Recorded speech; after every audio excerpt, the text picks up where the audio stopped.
Imagine, if you will, that your entire life is a book, like a grand, sweeping, epic novel. Oh, I love a good epic novel. Right. But as you're reading it, you suddenly realize there's absolutely no punctuation, Yeah. like no periods, no commas, no paragraph breaks. Oh, wow, just a wall of text. Exactly. Just an endless, exhausting, unrelenting stream of words rushing past your eyes. You'd lose the plot almost immediately. I mean, your brain wouldn't have a single second to process what just happened, Yeah. let alone derive any actual meaning from the story. It would just become, a wall of noise. Well, welcome to the deep dive. Yeah. We are taking that exact concept, this desperate need for punctuation in the story of our lives, and we're exploring it through a fascinating esoteric framework known as the 33rd gene key. It's a really incredible topic. It is. And our mission today is to guide you through this material, mapping a human journey that starts in the absolute exhaustion of what's called forgetting, and then moves into this highly unique practice of active mindfulness. Which is super interesting. Yeah, and it ultimately arrives at a really profound state of revelation. It is quite the journey. And I mean, it tackles a problem I think you, the listener, will find incredibly familiar. Oh, absolutely. We are going to look at why modern life feels so relentless and, more importantly, how to actually physically force a pause. Okay, let's unpack this. So the core scientific metaphor driving this entire framework rests on DNA. Right, our biology. Yeah. In our genetic code, there are markers that physically act like punctuation marks. They're actually called stop codons or terminators. Which sounds like an action movie, but it's just biology. Exactly. And without them, our biological code is just an unreadable stream of data. The cellular machinery wouldn't even know where one instruction ends and the next begins. It needs the periods and the commas. Right.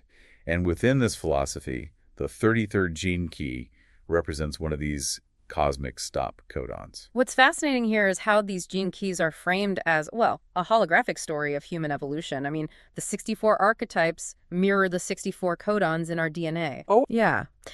So coming to this specific stop codon, this 33rd key, it's compared to wandering through a dense, dark forest for months on end. Just totally exhausted. Completely. You are tired, you are lost, and then suddenly you step into a sunlit clearing, you can finally breathe. The break in the trees. Exactly.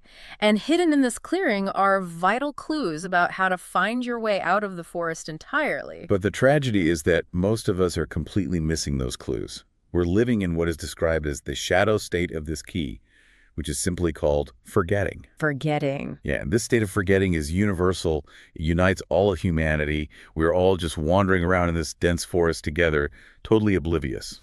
I mean, think about your own commute this morning, or, the way you move through a typical Tuesday. Just on autopilot. Exactly. We are all on our different trajectories through the trees, but because we are gripped by this shadow of forgetting, we blunder right across those sunlit clearings. We don't even slow down. No. We don't pause. We don't stop to watch the light hit the leaves. We don't stop to have meaningful exchange with a stranger. Right. We might literally meet another lost soul in the center of the clearing, and instead of taking that opportunity to, connect or reorient ourselves, we just put our heads down and keep sprinting forward into the trees. We just keep reading the book without the punctuation. Yes, exactly that.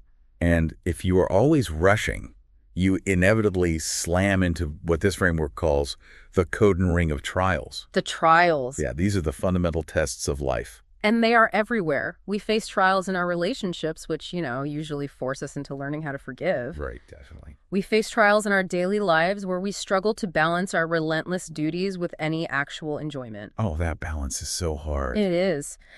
And we face health trials, learning how to properly care for our physical bodies. Within this worldview, every friction point you encounter is a hidden trial designed to teach you something. But here is the crucial distinction.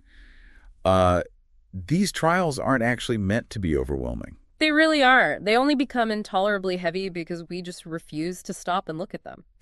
I was thinking about how to visualize this, and it feels like modern life is essentially like being strapped to a chair in front of a giant IMAX screen. Oh, that's a vivid image. Right.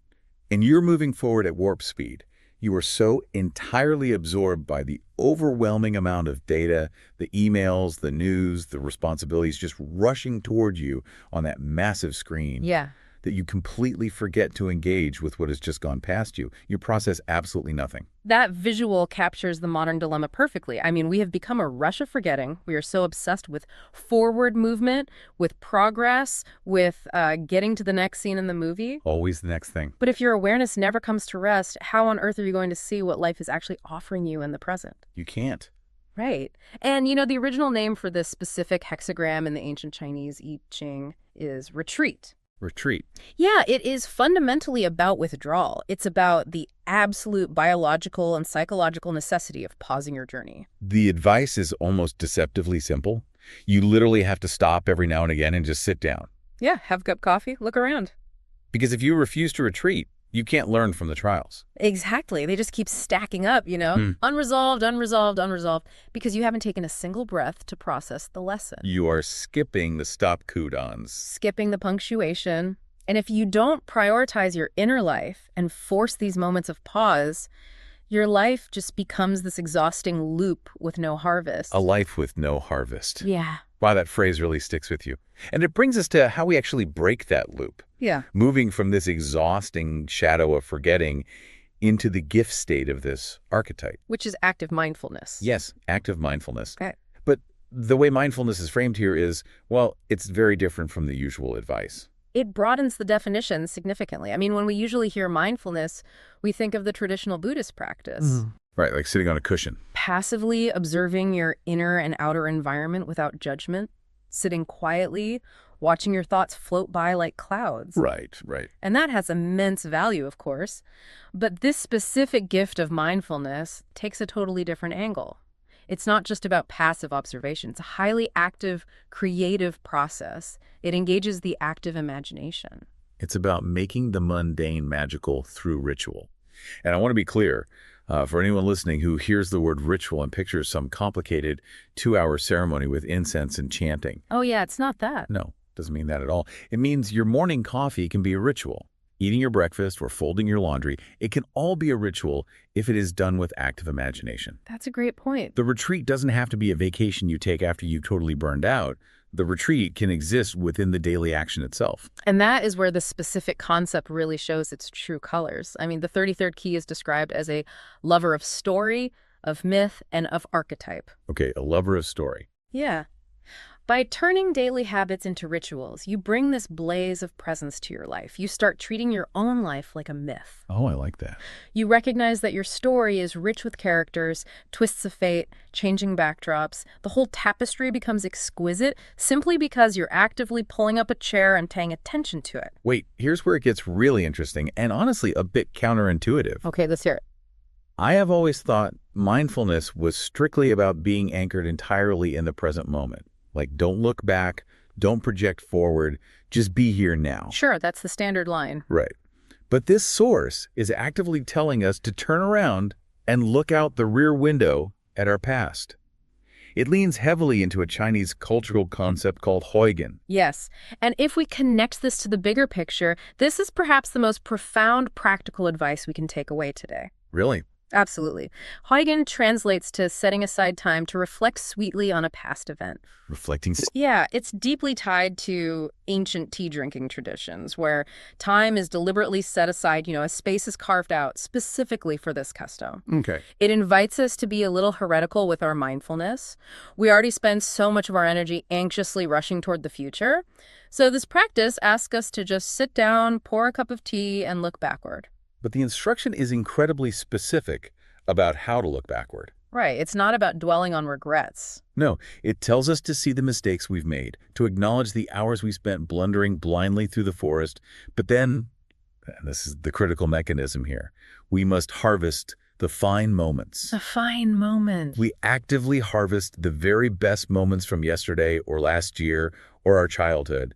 We bring those transcendent, magical moments back to life in our memory, and we let the difficult memories just wash away into the ocean of the past. And by doing that, you're performing an act of cellular alchemy? Cellular alchemy.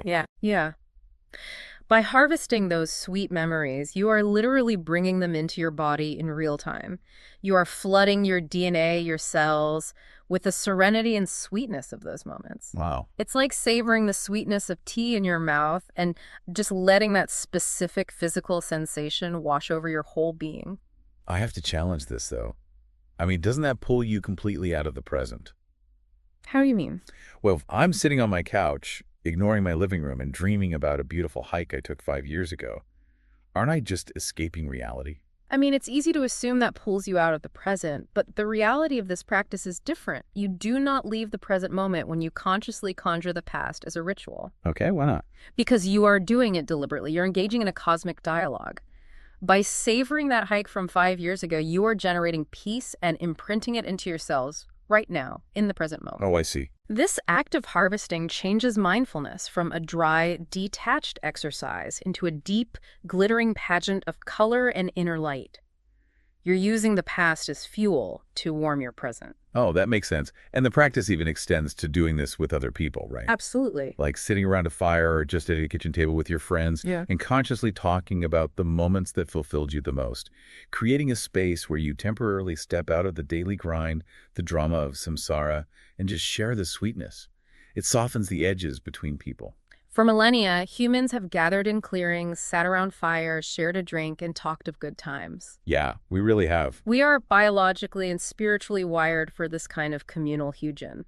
It's how we draw sustenance from our history instead of just being burdened and exhausted by it.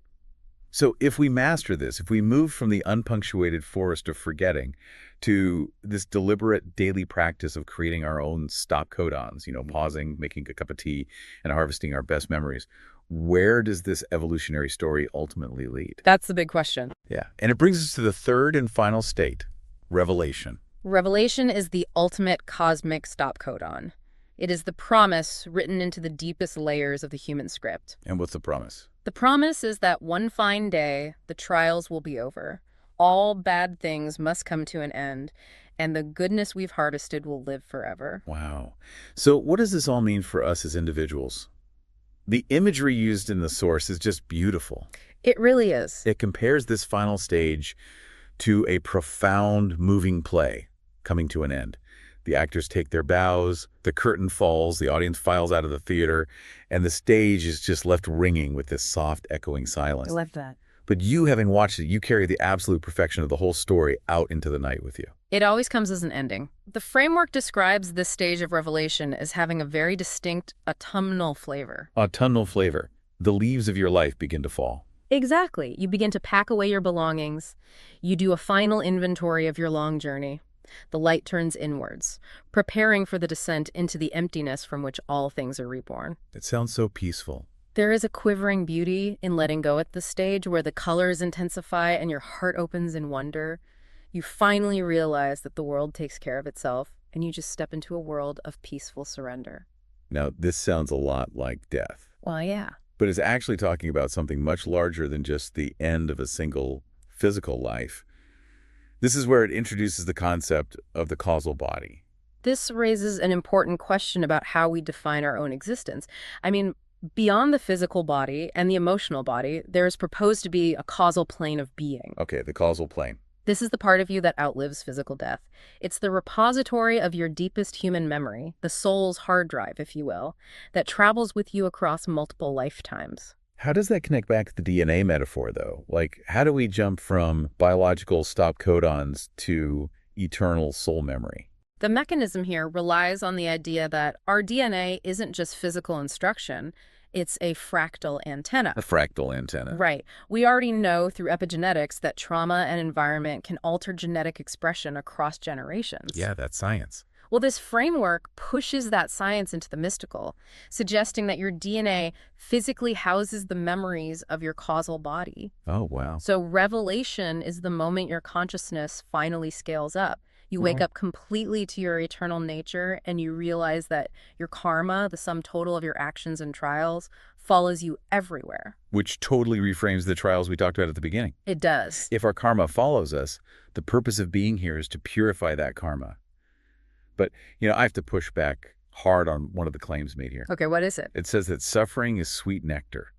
It says that even severe illness can be viewed as a purifying gift because it cleans you out. Mm. Calling a devastating illness or a horrific tragedy sweet nectar is a massive pill to swallow. I mean, if I'm listening to this and going through a terrible time, that sounds incredibly dismissive of real human pain. Yeah, it is a massive challenge to our standard worldview, and it certainly isn't meant to diminish the very real agony of human suffering. Okay, good. The philosophical bridge here is about the function of difficulty over a massive timeline. Within this framework, suffering isn't a random punishment, it's the friction required for honing. Like polishing something. Exactly. And- Imagine a rough stone in a river. The water crashing over it is violent, but over eons, that violence is what polishes the stone into something smooth and perfect. Right. The causal body needs that friction to grow. If you look at it from the perspective of eternity, the illness or the heartbreak was the exact tool needed to carve away the ego, leaving only the pure, refined essence behind. Okay, that makes more sense. It's about shifting the lens from the immediate pain to the long-term polish. Yes, beautifully put. And as revelation triggers these deep cellular memories, we don't just remember our own past trials, we remember the very beginning of the entire human journey. We tap into the original source code. There are memories of a golden age, a time before measurable history, when human consciousness lived in simple splendor. Like Eden. Yeah. We were merged with the creatures in the wilderness, our hearts beating as one with nature. Those early memories of an Eden-like existence still linger right there in the architecture of our DNA. And because this 33rd key is the master of reflecting on the past, Revelation brings all of that glittering inner story rushing up to the surface. But this introduces a wild paradox. Oh, the time loop. Yes, you cannot fully remember the past without also remembering the future. Because time, in the state of Revelation, is no longer a straight line rushing at you on an IMAX screen. It's not linear. No, it's a loop. The beginning and the end curl around into each other. That is the deep revelation of eternity. As we piece together the fabric of where we began, we realize our evolutionary story is approaching its final, beautiful closure. We allow the cycle to cradle us in infinite compassion. And ultimately, we even surrender that causal body, that massive repository of memory, as we give our individual story up to the divine whole. It's the ultimate stop codon. We pass through our final trials, and as the imagery describes it, we take our place around the council fire of the elders. Our soul is finally able to retreat and rest. It is a stunning vision of human evolution. I mean, moving from the frantic, breathless rushing of the shadow through the deliberate, beautiful, tea-drinking rituals of the gift, all the way to the silent, autumnal surrender of revelation. So to bring this all together for you listening today, we've mapped a massive territory. We started in that dense forest of forgetting, where we so often blunder blindly past the vital clues of our own lives. Yeah, we've all been there. We looked at the codon ring of trials and explored how ignoring our deep need to pause makes the friction of everyday life feel impossible to bear. Then we stepped into the clearing with the gift of active mindfulness. Not just sitting passively, but using the magic of Hugin to reflect sweetly on the past, harvesting our best memories, and actually changing our present biology with the serenity of a single good moment. Which is such a powerful tool. It really is. And finally, we looked at Revelation, that autumnal peace where we pack away our belongings, understand the honing power of our trials, and surrender to the beautiful, cyclical nature of eternity. It challenges us to rethink how we navigate our daily existence entirely. It really does. Which is why I want to issue a direct challenge to you, the listener. Don't let this just be another stream of unpunctuated words rushing past you on your commute. Put in a stop codon. Yes. Create your own clearing today. It does not take much. Take just 5 minutes. Make yourself a warm drink. Sit down, turn off the screens, and deliberately practice Hugin. I love that challenge. Dig into your memory and harvest one beautiful, sweet moment from yesterday or from your childhood. Let the stress of the day wash away and just savor that one good moment. Notice how it physically feels in your body and print it on your cells. And as you do that, I'll leave you with one final thought to ponder. We've talked extensively about how our biological DNA literally requires these stop codons, these physical terminators, just to be functionally read and understood by our bodies. Right. Without them, the biological code is useless noise. If that is true on a cellular level, is it possible that our psychology physically demands the exact same thing? Oh, that's interesting. Does the human mind require that we actively manufacture our own stop codons, our own deliberate endings, our daily pauses, our moments of reflection and closure, in order to even comprehend the story of who we are becoming? Wow, that is definitely something to chew on with your tea. Thank you so much for joining us in the clearing today for this deep dive. Keep paying attention to the exquisite tapestry of your own myth. We'll see you next time.